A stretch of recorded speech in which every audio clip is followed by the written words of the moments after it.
Se fossero questi i problemi della scuola, quello di un bagno. Esordisce così l'assessore regionale all'istruzione Elena Donazzan commentando il caso del bagno no gender chiesto e ottenuto dagli studenti dell'Istituto Trevigiano Mazzotti a favore dei ragazzi che stanno compiendo un cambiamento di genere o che non si trovano a loro agio nei servizi riservati a maschi o femmine. Io mi sto affannando a che i ragazzi con disabilità possano avere dei servizi che permettano loro di entrare con una carrozzina, con un problema un po' diverso.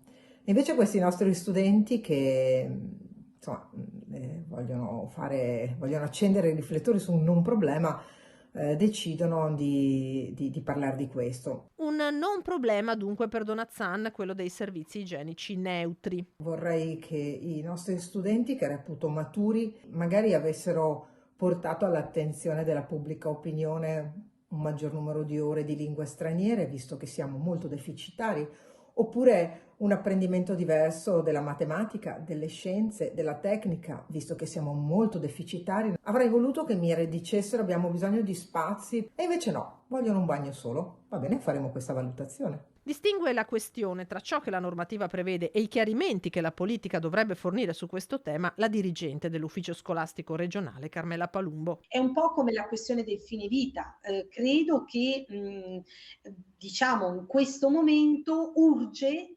proprio una definizione, una presa in carico della politica di questa tematica.